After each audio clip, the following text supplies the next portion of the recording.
नमस्कार। मैं अरुण के शर्मा, एनालिस्ट वन थॉट। आज बात करेंगे राहुल और अखिलेश यादव की। करीबी ये बता रही है कि 2027 में दोनों दल मिलजुल कर यूपी राज्य के लिए जो चुनाव होंगे उसमें सहयोग करेंगे। यूपी में गठबंधन पर सवाल उठे थे और अब कंधे से कंधा मिलाते दोनों नेता नजर आ रहे हैं, यानी कांग्रेस और समाजवादी पार्टी नेता। अब इसमें चंद दिनों पहले तक एक दूसरे के खिलाफ बयानबाजी कर रहे थे। कांग्रेस सपा के बीच संसद के मानसून सत्र में अभूतपूर्व जुगलबंदी देखने को मिल रही है।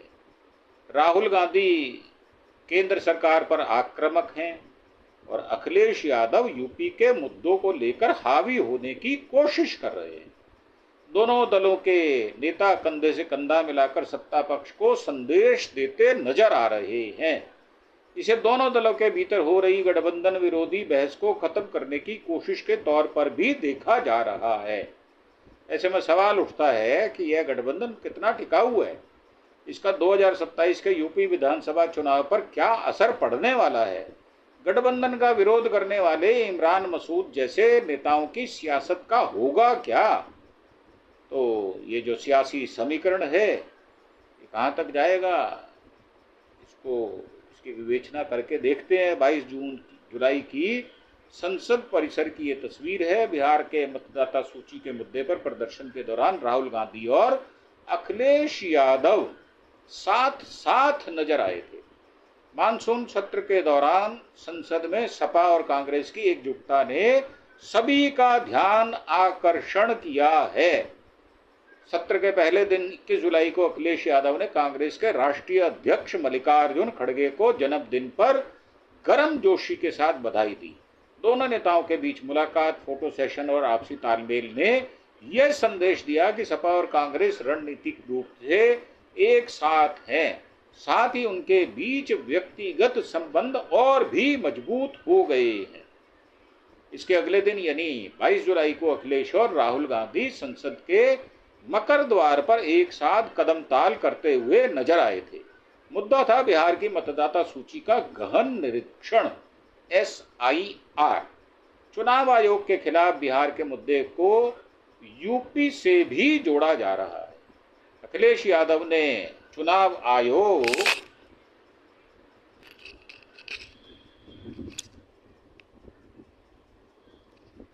पर सीधा प्रहार करते हुए कहा है, चुनाव आयोग किसी भी अधिकारी की ट्रांसफर पोस्टिंग नहीं करता। आप कितनी भी शिकायत करें कोई कार्रवाई नहीं होती। उन्होंने कुंदरकी और मीरापुर के उपचुनाव में पुलिस प्रशासन पर वोट लूटने का आरोप लगाया था। मिल्कीपुर उपचुनाव में भी अनियमितताओं का भी जिक्र किया था।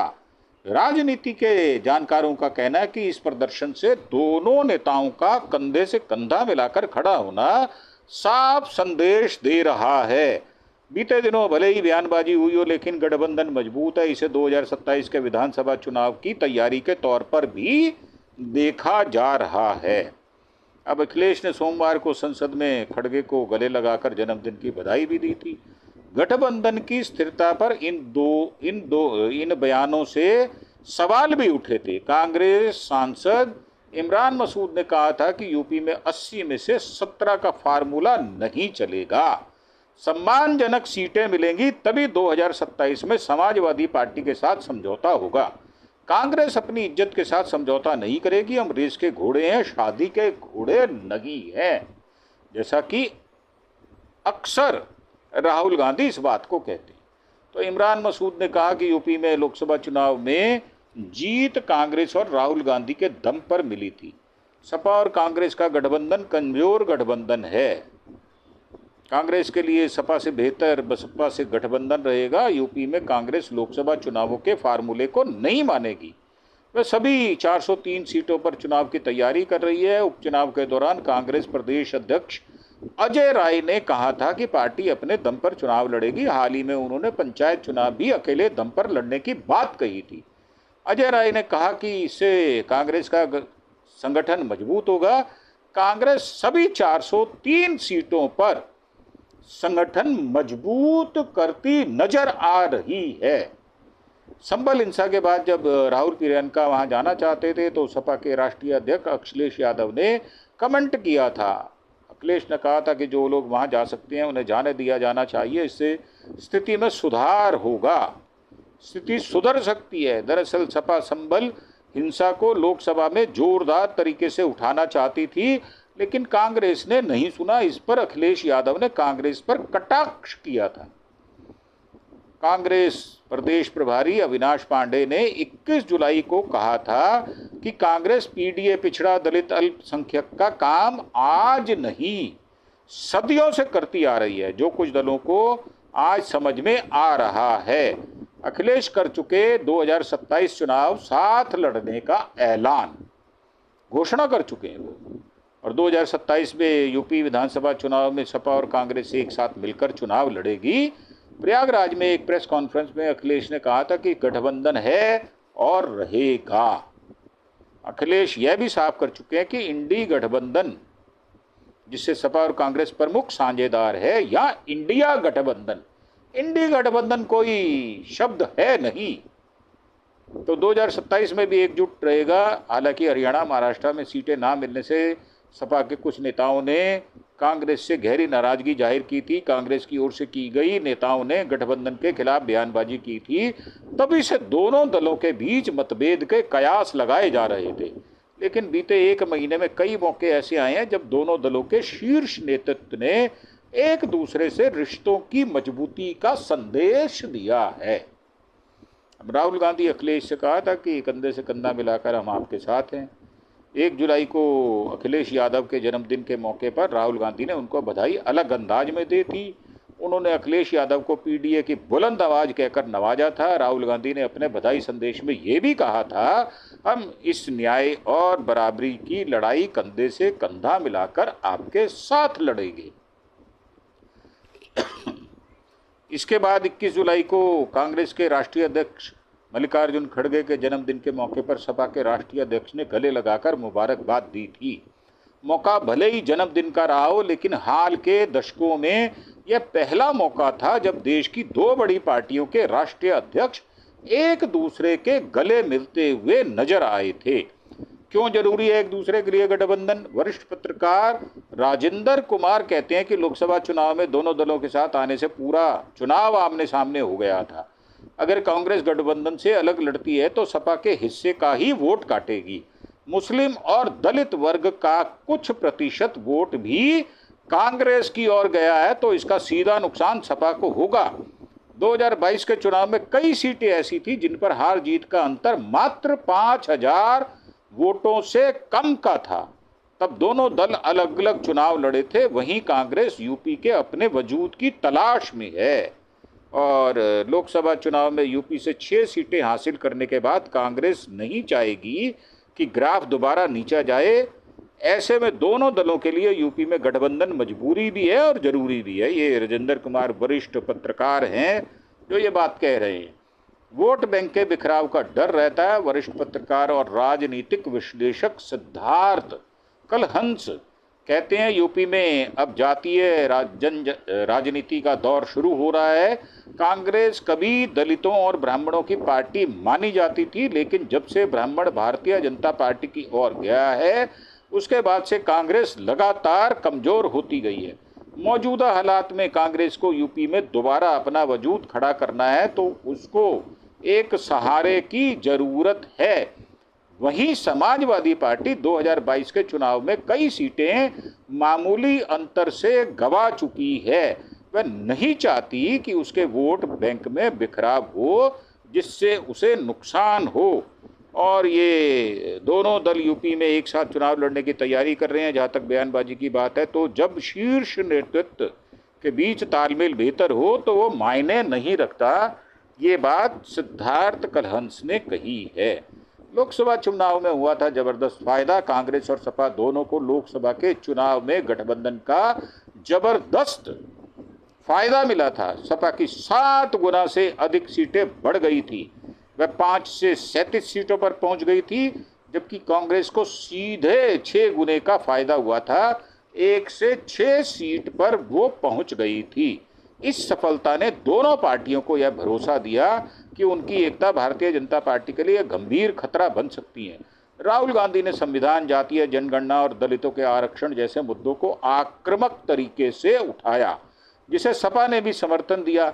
यह साझा एजेंडा न केवल दोनों पार्टियों के वोट बैंक को मजबूत करता है, बल्कि दलित पीड़ित समुदाय को एकजुट करने में भी मदद करता नजर आ रहा है। 2027 का विधानसभा चुनाव दोनों दलों की परीक्षा होगी और इस गठबंधन के लिए बड़ा इम्तिहान होगा। सपा और कांग्रेस का साझा वोट बैंक मुस्लिम, यादव, दलित और अन्य पिछड़ा वर्ग उत्तर प्रदेश की सियासत में निर्णायक भूमिका निभा सकता है। यह गठबंधन कितना प्रभावी होगा, यह कई वजहों पर निर्भर करता है। सबसे पहले सीट बंटवारे का मसला सामने आएगा। कांग्रेस के सहारनपुर से सांसद इमरान मसूद अखिलेश यादव को खुली चुनौती दे रहे हैं। 2027 में 2024 वाला फार्मूला नहीं चलेगा, यानी 2024 में सपा ने कांग्रेस को 80 में से 17 सीटें दी थी। कांग्रेस की अभी से मांग है कि वह आधी आधी सीटों पर चुनाव लड़ेगी, मतलब उसे 200 सीटें चाहिए। अब ये अमीक जमई हैं, ये प्रवक्ता हैं सपा पार्टी के, तो सपा प्रमुख अखिलेश यादव और राहुल गांधी एक ही विचारधारा के नेता हैं, दोनों के मुद्दे भी एक हैं। दोनों दलों के बीच मजबूत गठबंधन है। जो इसे तोड़ने की बात कर रहा है वो दरअसल भारतीय जनता पार्टी और आरएसएस के लिए काम कर रहा है। तो ये उनका वक्तव्य था। तो गठबंधन की मजबूती का इतिहास, सपा और कांग्रेस का गठबंधन उत्तर प्रदेश की राजनीति में कोई नई बात नहीं है। 2017 के विधानसभा चुनावों में भी दोनों पार्टियों ने यूपी के 2 लड़कों के नारे के साथ गठबंधन किया था। इसमें अखिलेश और राहुल की जोड़ी खूब प्रचारित किया गया था। हालांकि उस समय गठबंधन को अपेक्षित सफलता नहीं मिली थी, लेकिन 2024 के लोकसभा चुनाव में इस गठबंधन को की ताकत साबित हुई। सपा ने 37 सीटें जीती, जबकि कांग्रेस ने 6 सीटें पर जीत कर हासिल की थी, और कांग्रेस ने 6 सीटों पर हासिल की जीत। 2019 में तुलना में बेहतर प्रदर्शन था। अखिलेश यादव और कांग्रेस के राष्ट्रीय नेताओं के बीच जो तालमेल दिख रहा है, इससे साफ है कि यूपी की सपा कितना मजबूत है। सपा और कांग्रेस का महागठबंधन कितना मजबूत है। 2024 में लोकसभा चुनाव से हमने बढ़त लेकर साबित कर दिया। अब 2027 के विधानसभा चुनाव में भारतीय जनता पार्टी की विदाई तय है। तो ये अखिलेश सिंह हैं, राष्ट्रीय प्रवक्ता हैं कांग्रेस के। और गठबंधन की मजबूरी या संगठन की रणनीति, लड़की हूं लड़ सकती हूं कहने वाली प्रियंका की यूपी से दूरी के मायने यहां समझ में आ सकते हैं। 2017 से लेकर 22 तक यूपी की हर सियासी हलचल में प्रियंका गांधी का चेहरा कांग्रेस की पहचान बन गया था। लड़की हूं लड़ सकती हूं के नारे के साथ उन्होंने प्रदेश की महिलाओं को खास संदेश दिया, लेकिन आज वही प्रियंका यूपी की सियासत से लगभग गायब हो चुकी है। आखिरी बार 2024 में लोकसभा चुनाव में अमेठी रायबरेली में पार्टी की जीत के बाद धन्यवाद सभा में दिखी थी। इसके बाद प्रयागराज महाकुंभ तक में नहीं गई। कांग्रेस कार्यकर्ता और समर्थक हैरान है, आखिर प्रियंका ने यूपी से किनारा क्यों कर लिया।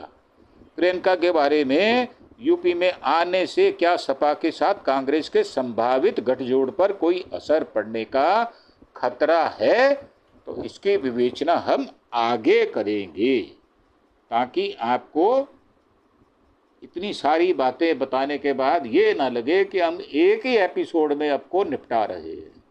तो इसको हम अलग से इसकी बातचीत करेंगे। और जो सपा और कांग्रेस का गठबंधन है उस कितना असरदार होगा, कितना जोरदार होगा, कितना बंटादार होगा, ये देखने वाली बात होगी 2027 में। और उससे पहले अभी बिहार के चुनाव हैं, उसके बाद बंगाल के चुनाव हैं, उसके बाद तमिलनाडु में चुनाव हैं, फिर पंजाब में चुनाव हैं, तो काफ़ी चुनाव अभी हैं। तो कांग्रेस क्या इसमें परफॉर्मेंस करती है, देखने वाली बात ये होगी। और राहुल गांधी का जलवा बढ़ तो रहा है, क्या वो मोदी साहब के ऊपर छा जाएंगे, या मोदी साहब से मात खा जाएंगी। तो देखने वाली बात ये भी होगी।